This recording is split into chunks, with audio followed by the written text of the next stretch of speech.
And Amy, does the Syrian strike restore our credibility in the world, or is it unnecessarily entangling us into a region in which we've been entangled for a long time and in which we have little discernible business in terms of national security interests?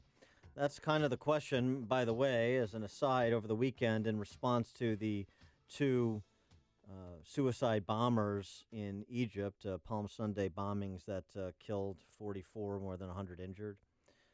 Israel has shut down its border with Egypt, fearing attacks from the other side of that border. For more on this topic, well, all the topics actually, all these geopolitical matters related to war and peace, we're pleased to be joined by Bill Gertz, senior editor for the Washington Free Beacon, author of the book I War and Peace in the Information Age.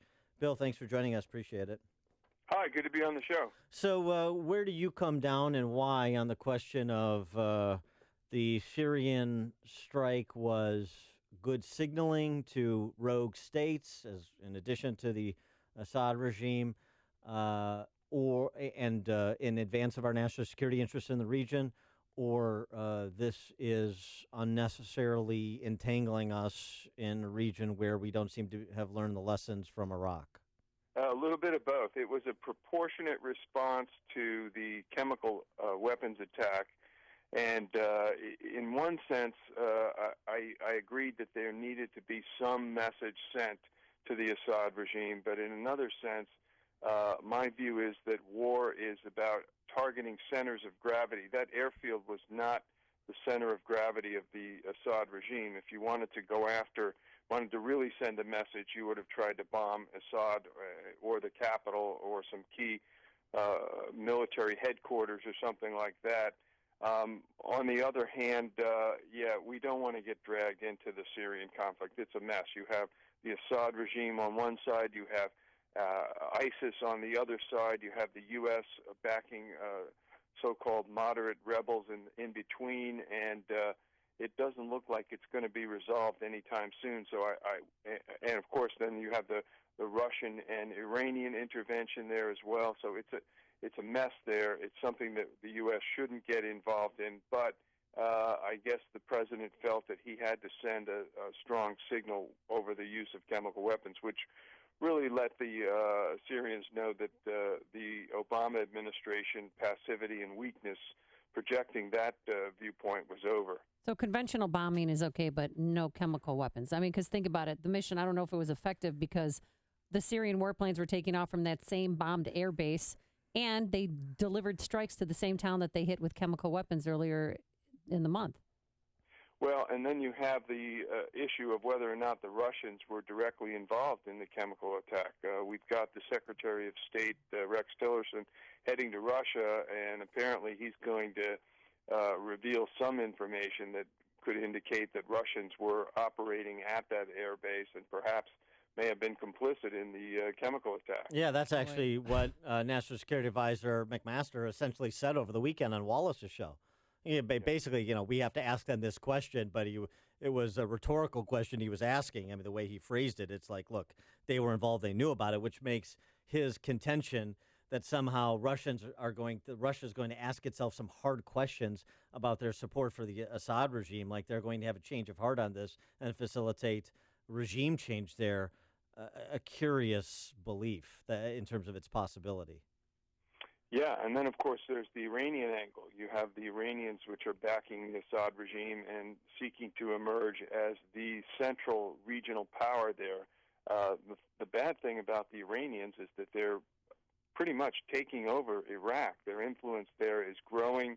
The Iraqi government in Baghdad is very weak, and also the other target in the region is Saudi Arabia. The Iranians are seeking to encircle Saudi Arabia and eventually take over that oil-rich kingdom. Very complex situation there.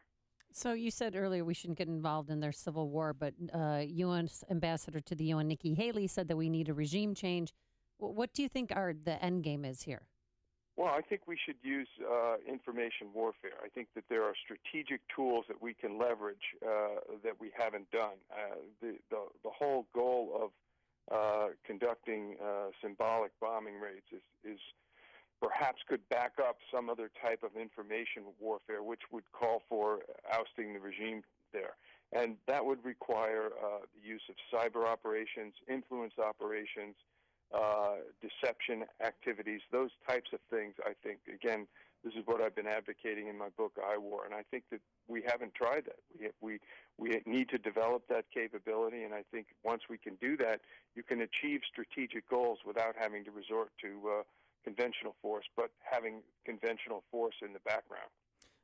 Some have advocated America helping to create safe zones, provide some humanitarian support to King Abdullah in Jordan, other allies, and encourage other Arab states to become allies in providing safe havens for Syrian refugees. Now, the complication with that, of course, is, well, who patrols those safe havens to make sure that they are safe? And there again, you raise the specter of American troops. Yeah, that would be, I think, a bad idea ultimately. But again, one thing about the Trump administration is they're holding their cards very close to the vest. They don't want to signal in advance. That was one of the things that Trump announced during the campaign, that he wasn't going to be very transparent on the use of force or other diplomatic and other strategic objectives. So a lot of us are in the dark about what's really going to happen with the U.S. policy towards Syria and Iraq. Another area people are keeping their eye on is the Korean Peninsula. I mean, North Korea, they fired ballistic missiles a day before the U.S.-China summit. Now we have Kim Jong-un's birthday coming up. What does it say when we reroute warships to that area? Well, the Pentagon has dispatched the carrier strike group led by the USS Carl Vinson aircraft carrier to waters near North Korea. My guess is that this is another effort at strategic messaging toward the North Koreans who have been engaged in a series of provocations, most notably missile tests, and very likely could be getting ready to do a nuclear test. They've already done 5. We just had the summit meeting with the Chinese leader in Florida, and we haven't really gotten details on what Trump told the Chinese leader, but it's clear prior to that he was going to say, look, you rein in North Korea or we're going to. There's no good military option on the Korean Peninsula, that's for sure, with the North Korean forces arrayed so close to the South Korean capital of Seoul. So I think right now we know that the White House has done a policy review on North Korea. Again, we don't have the details on what that policy review will entail, other than we've heard reports that it could involve the military option or perhaps even a decapitation strike against the North Korean leader.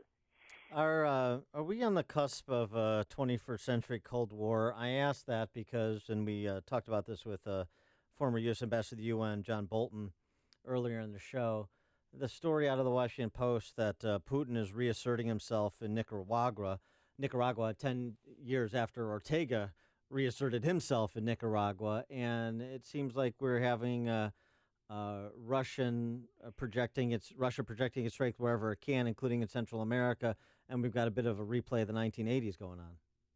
Yeah, I think so. I noticed that Alexander Dugin, who's considered Vladimir Putin's ideologist, did an article just over the weekend where he talked about that the Syria strike by the United States was the first shot in a new World War III. So it's not exactly like the Cold War, but I think it's shaping up to be somewhat of a new U.S.-Russia competition. What do you think? In Egypt, we had those 2 bombings over the weekend, or on Sunday, on Palm Sunday, at the Coptic Christian churches, and Pope Francis is scheduled to visit later this month. Do you think he'll still stay with that schedule? Yeah, I don't know, but clearly that the terrorism problem in Egypt is reemerging. We know that the Islamic State is active around the world. There was the recent truck ramming incident in Sweden. So the terrorism problem is right up there on the list of threats around the world. We've got a very dangerous world these days. Before we let you go, I wanted to get you to weigh in on Susan Rice. I mean, that has kind of gotten lost over the weekend with the strike in Syria, the Gorsuch confirmation, the attacks in Sweden and Egypt that Amy was talking about. But, boy, even with Syria, here we go with Susan Rice again. We've got Susan Rice on the record lying about, or certainly misstating the truth, about the Obama administration having eliminated Assad's caches of chemical weapons. So it seems like every time they need someone to, lie professionally, they break Susan Rice out of the emergency glass. Benghazi, unmasking, Syria, WMDs. What about the unmasking piece of it, though? I know you're very focused on cybersecurity. What about the unmasking piece of it? And should she be before congressional committees to answer some difficult questions?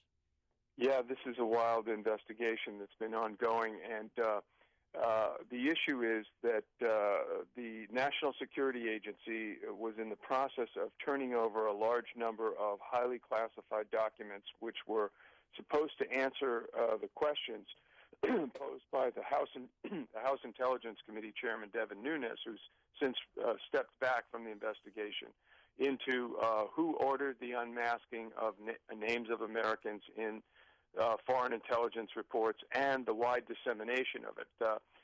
Susan Rice seems to be in the hot seat on that. She initially said she didn't have anything to do with it. Then she said she didn't leak anything, but then has somewhat admitted that she did request some of the unmasking, again, which is something that's only done by the CIA or the FBI when they're pursuing terrorists or foreign intelligence connections. Do you think she'll be summoned to appear before a congressional hearing?